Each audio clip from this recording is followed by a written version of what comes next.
아멘. 18장은 구스에 대한 하나님의 말씀입니다. 구스는 에티오피아를 말합니다. 1절에서 우리 성경에서는 슬프다라는 말로 번역이 됐는데 원문으로 보면 이 단어는 슬픔의 감정보다는 어떤 놀라움, 두려움 이런 걸 표현할 때 쓰는 단어입니다. 이사가 이런 단어를 쓴 이유는 지금 구스의 강 건너편에서 보낸 사신들 때문입니다. 구스의 강이란 이제 나일강을 말하고 날개치는 소리 나는 땅이란 뜻은 원래 이제 에티오피아가 위치한 곳이 나일강 상류 지역이잖아요. 그래서 이제 벌레가 많은 이제 열대 지역이기 때문입니다.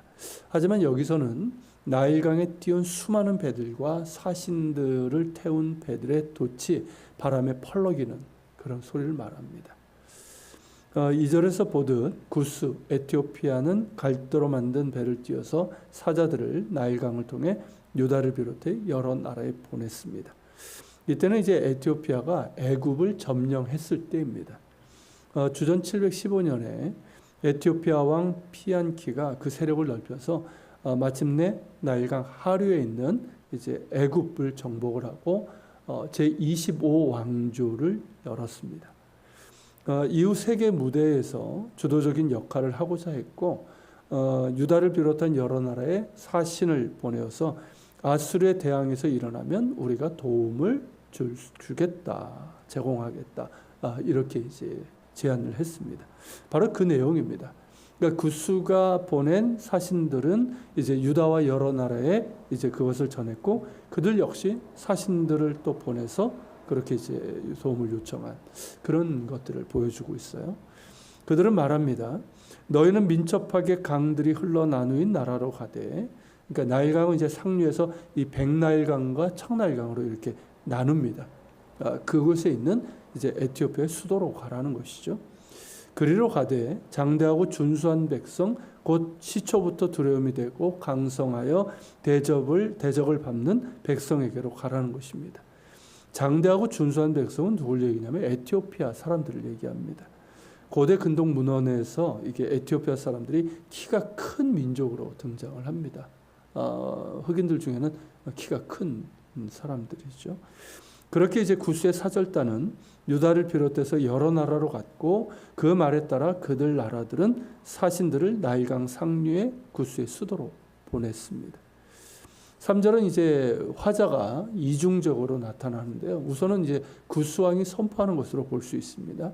세상의 모든 거민들, 지상에 사는 모든 거민들은 내가 산들 위에 깃발이죠. 깃발을 세우거든 그것을 볼 것이며 나팔을 불면 너희는 들으라는 것입니다.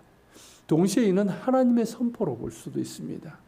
구스왕이 기치를 세우고 나팔을 불지만 실상은 하나님께서 기치를 세우시고 나팔을 부시는 행위라는 것입니다. 즉 세계의 역사를 실질적으로 주관하시는 분이 하나님이심을 보여주고 있는 것이죠. 격동하는 세계 정세 가운데 하나님은 침묵하시는 것처럼 보입니다.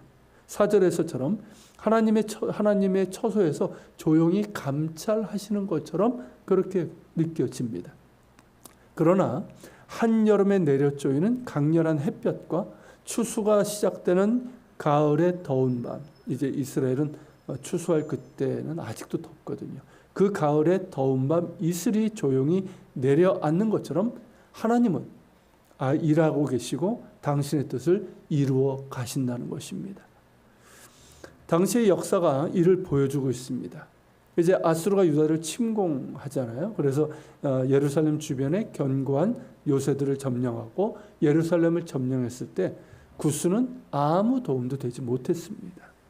5절에서 보여주듯 아수르는 마치 추수꾼이 추수하듯 예루살렘을 향해 낫을 들었지만 하나님께서 낫을 들어서 오히려 그들을 베어버리셨고 찍어버리셨습니다.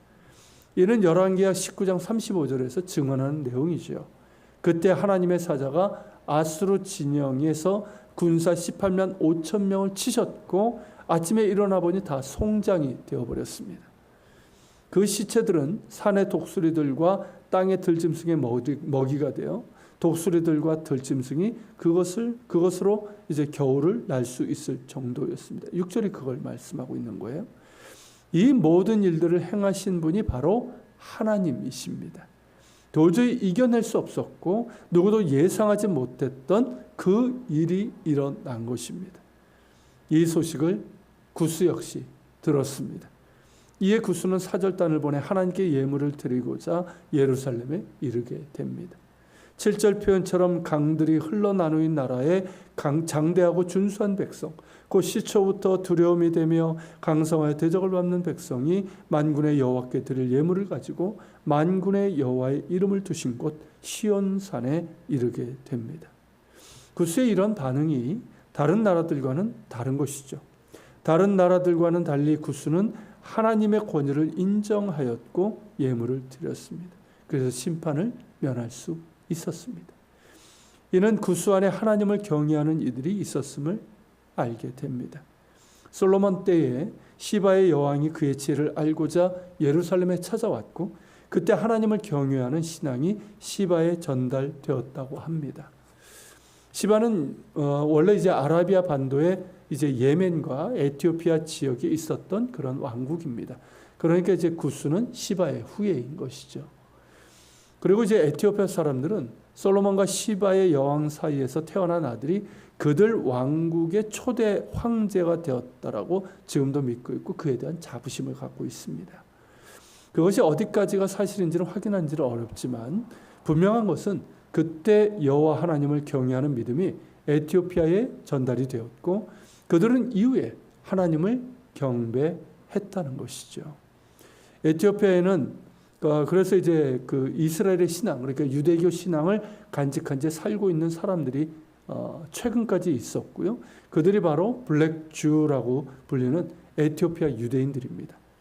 지금은 대부분 이스라엘 땅에서 살아가고 있습니다. 그래서 이스라엘 땅에 가면은 흑인인데 유대인인 사람들이 있습니다. 그들입니다. 이런 신앙의 유산이 있었기에 이런 반응이 가능했던 것이죠. 그 신앙이 어느 정도 순전했는지는 모르지만 그들 가운데는 하나님을 아는 지식이 있고 경외하는 이들이 있었다는 것입니다. 그러기에 아수르의 대군을 멸하시고 유다를 구원하신 하나님께 예물을 드리고 경배를 했던 것입니다.